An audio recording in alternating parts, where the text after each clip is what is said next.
Hey everyone, welcome back to another episode of Ketchup Talks. I'm your host, Smriti Mohan, and today we'll be talking to a very familiar face.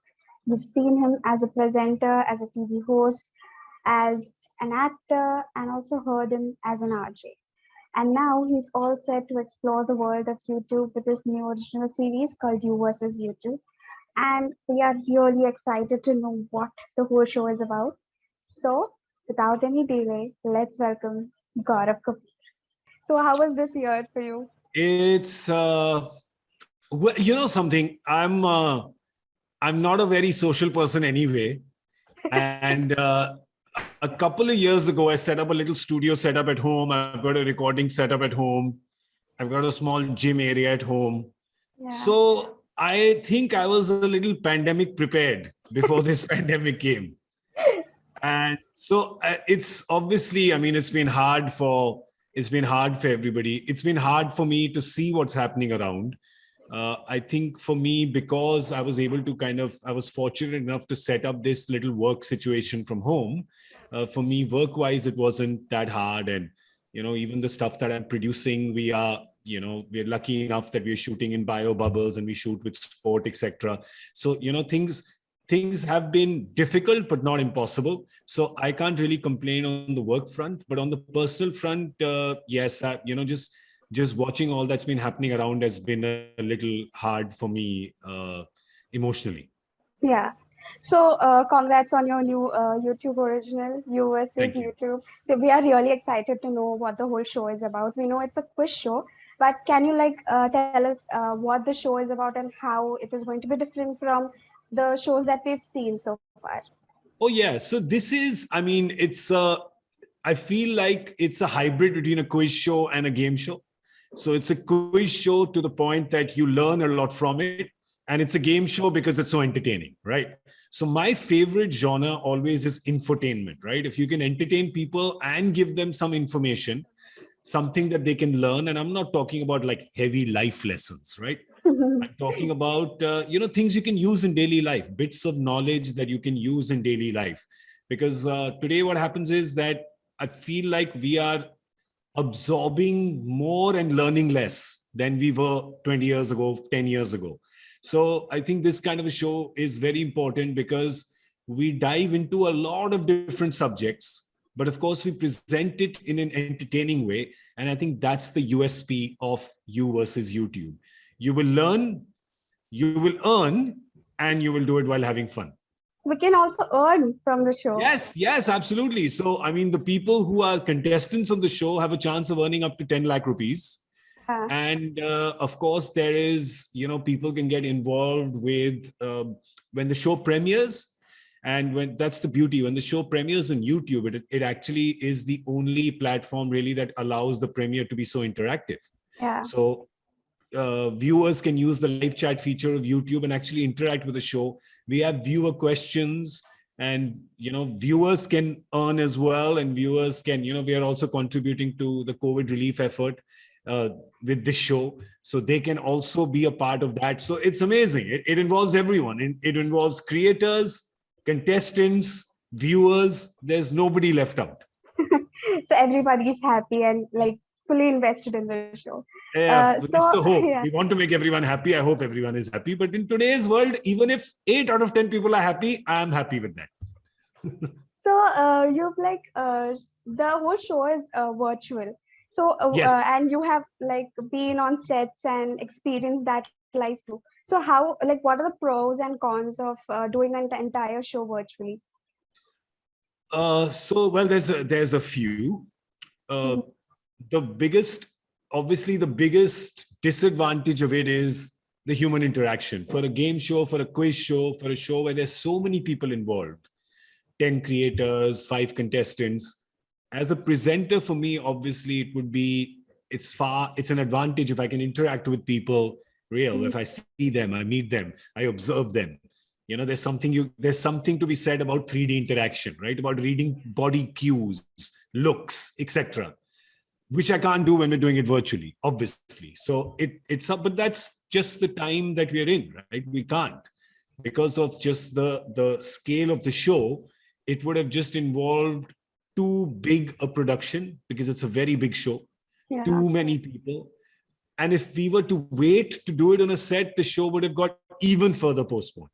So our idea was that, where is the, you've got to balance it out. We said, all right, this is the right time to do it.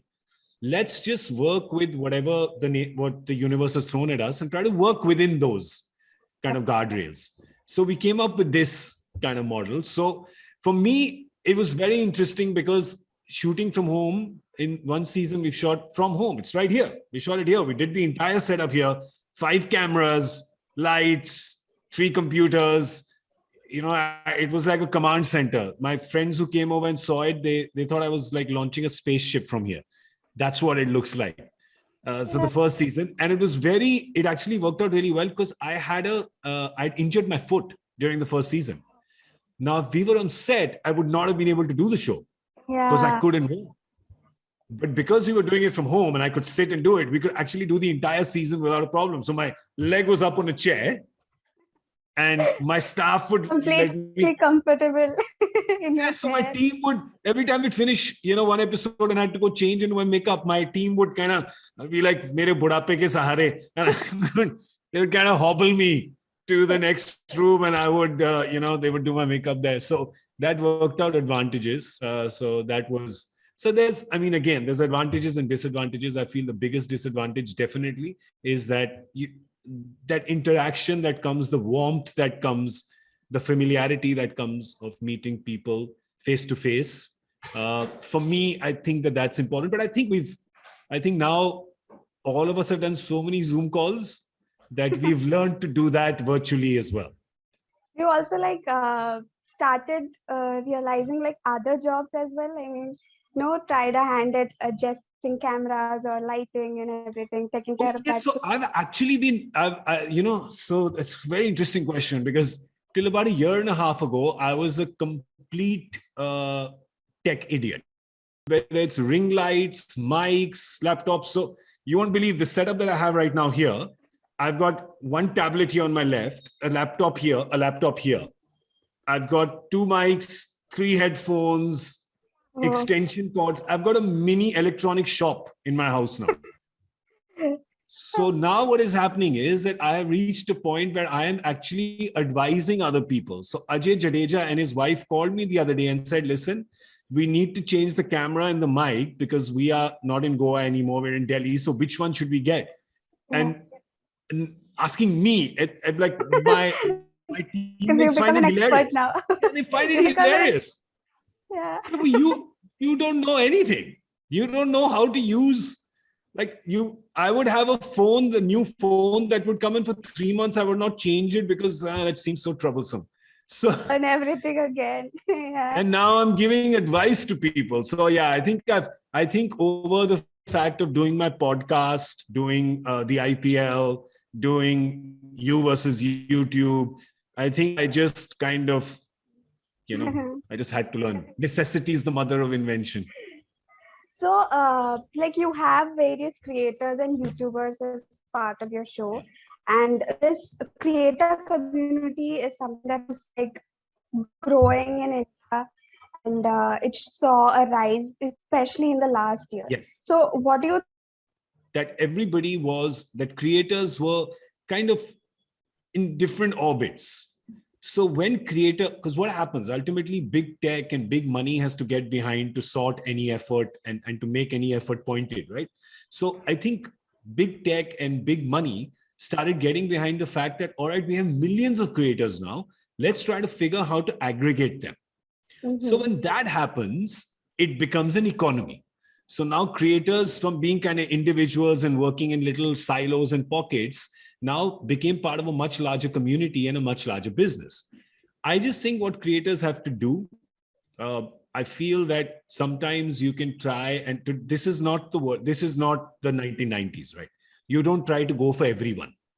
You try to find your niche, you try to find your community, and you try and own them, right? You try and become the gold standard for them. So for example, when you have Technical Guruji, Gaurav Chaudhary has this large number of people. For that community, he's the gold standard, right? Yeah. So we need to buy a phone, we need to buy a hard drive, we need to do anything tech. I'm going to listen to his review first. Similarly with Sucharita, if I'm going to watch a film or a show, I want to hear her review first. So not everybody's into phones, not everyone's into films, not everyone's into math. Kind of make sure that they spread it around everywhere, right? So just to make sure that they are doing everything to, if the YouTube channel is for all these people, the YouTube channel is the main focus. Make sure all the other effort is gathering people towards this one. Yeah. So sometimes what happens is that they just completely divide the effort, right? So they should really learn from all the creators on our show because they know how to hyper focus. So I think it's great that creators are hyper focusing, and it's great that, big tech, big companies are realizing their value and shining the spotlight on them, which is what the show is doing. So, like, how was your interaction with them? What did you get to learn from them? It was amazing. So, the thing is, I didn't know all of them before. So Yeah. we did a lot of kind of pre-shoot hangouts.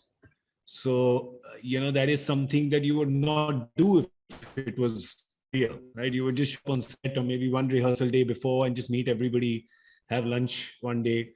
But what I did is that I requested, the production company as well as YouTube. We said if we just time slots with all the creators, I'm on a Zoom call like this, like you and I are chatting. If I can just do that, then it'll be great because then I'll know their little quirks, I'll know their personality, they'll know me. I have a habit of kind of pulling leg, but you can only pull leg if you know the person a little bit, right? I'm very curious about a vast variety of subjects. So I would have a lot of fun with food, Ranveer Brar, for example, with food. Like I remember he was teaching us about the potli, masala potli. Something he's very famous about. Yeah, so he was telling us, I was like, oh, this is amazing. So, and he had promised that, because I'm a big fan of black pepper, so he promised me that he's going to send me a pepper grinder, which is not come, but I like making shows. And, the thing is, for me, a YouTube original is so special because Breakfast with Champions, which is the show that I created and produced, was one of the first YouTube originals commissioned out of India. So when, and Samir Rao, who, heads the YouTube originals effort. So when Samir said, we got to do this, and I was like, I'm super happy because it's a team that I know so well. So it was so great to work with them again. And this time I didn't have to be producer. So I could throw the odd tantrum now and then. Because as a producer, you can't, right? But as a talent, you're allowed one or two tantrums now and then. So I could throw those little tantrums now and then, but they're a great team to work with, and I love it. So I'm more that old school kind of long format kind of person. So these reels and challenges, I do know how to make boomerangs, but now. Okay. Boomerangs, yeah, sure. Okay, I mean, these platforms have actually given a lot of people chance to, grow or put their talent forward. So, do you think it has actually helped or is a very good addition to entertainment? These short Oh video yeah, of course, formats. of course. Listen, I'm a big fan of whatever creates more opportunity, because storytelling, there can't be just one kind of storytelling. Because if there was only one kind of storytelling in the history of the world, we would all be sitting in a cave around a fireplace, right? Because that's how storytelling started. So storytelling keeps evolving, newer things keep getting added. So, like 40 years ago, there was only film. Then there was television serials, right? Then there was, things like Channel V, that I was a part of, where we could just do anything, right? One of the comedians the other day said that Channel V was YouTube before YouTube came. Right? Yes, it's so true. Yeah, I think it was Asim Banatwala, the comedian, who said that. And it's so true.